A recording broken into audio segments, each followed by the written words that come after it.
Alright, next team up is Bowman with Candlelight Vigil. I'm going to be honest, Tom, when you were drafting, I did not like your team.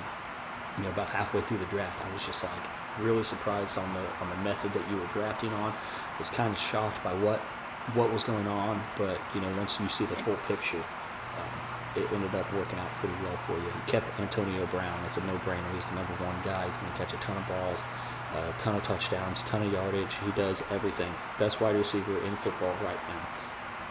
You take Gronk early, which I was surprised by, really. Normally you're a guy that kind of sits on the tight ends a little bit, but you took him in the second round, but it is Gronk. I mean, you know what you're going to get. He's a stud. He's just going to blow up secondaries. He's going to just run over people, and he's going to get you the points. Will Martellus Bennett take away some of his touchdowns? Maybe, but it's Gronk. I think that he had one of his best years when they had Hernandez as one of the other guys, so I think if anything, it's just going to open him up. Now, the one thing that I was surprised about is that you take the tight end early. Okay, well, then you need to go, with some of the running backs. But then you come back and you grab Cam Newton in the 3rd/4th round of our actual draft, which, for you, you've always been a guy that's waited on quarterbacks. So taking him so early was a surprise. Is he, the best quarterback in the game? No, but is he the best fantasy quarterback?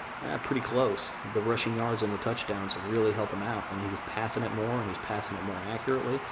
He's going to get those 300-yard point bonuses for you. He's going to get the rushing yards and the touchdowns there.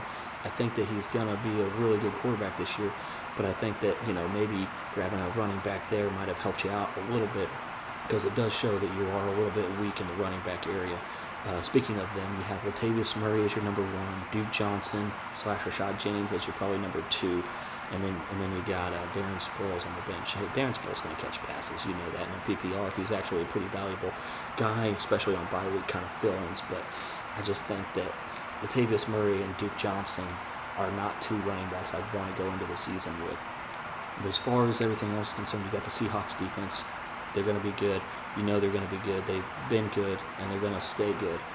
Plus, they get to play the Rams twice a year with either Case Keenum or a rookie QB thrown at them. So, and you get to play the Niners twice a year. So those are 4 games where you're going to have some pretty solid point totals from them. And like I said, going back to the wide receivers that you're talking about, you got Antonio Brown. You grab Golden Tate. I also like he actually played really well without Megatron. Everybody always is like, well, now that Calvin's there, what's Golden Tate going to do? Golden Tate was pretty good. He actually played his better games without Calvin in the games. And, he's able to take that first, that press coverage, that number 1 overall corner, and be okay with it. Marvin Jones will probably take some from him this year, but I think that he's still going to have a really good year.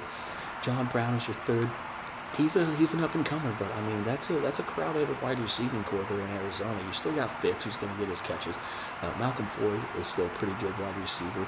He's never really gotten to where they want him to be, but he still catches a lot of balls, and John Brown is the deep threat there, but you got to hope that he starts catching some of the underneath routes, maybe some screen passes to him, things of that nature could really help his fantasy total. You also got Mohamed Sanu and another really good passing offense there with Matt Ryan, who you also have, by the way. And then you got Torrey Smith. Torrey Smith, who else are they going to throw to? Really, they're going to be behind, and they're going to have to throw the ball. They don't have anybody else. Their projected number 1 wide receiver just got hurt and was put on the IR for the year. So, really, it's Torrey Smith. That's it. So, guilty by association. He's just going to be the only guy catching balls there. Then you got Rashad Matthews late. Hey, he's going to start for him. They gave him some money, and he's a guy that can, possession catch. He's going to do those intermediate routes for Marcus Mariota. He's going to turn into really finding him a lot. You got Tajay Sharp that's there, but he's a rookie. So let's see what happens there. All the other wide receivers there are falling off. They cut Justin Hunter. They traded Darrell Green Beckham. They don't like any of them. The only guy that they brought in and they think that they like, especially this regime of coaches, is Rashard Matthews. So we'll see how that plays out, but I think it's going to be pretty beneficial. Then you got Virgil Green as a backup tight end. You got Gronk. Barring injury, you're going to use him 1 week. So I'm okay with that. He could be a guy that really busts out there in Denver, but really the passing game in Denver, everybody's really worried about to see how it actually goes. I think it'll be okay. People are worried about Demaryius Thomas, those people. Those guys still caught 1,000-yard seasons with Tim Tebow, so I think they'll be all right. It's the NFL. People can throw the ball, and they'll be fine. But overall, like I said, hated your team when you were drafting, like halfway through. I just didn't see what you're going to do. Mostly with that was because of the running backs being your weakest part of your team. But, I mean, you got Cam Newton, you got Gronk, and you got Antonio Brown. Those three right there are high-scoring individuals, and they're going to carry your team through this season.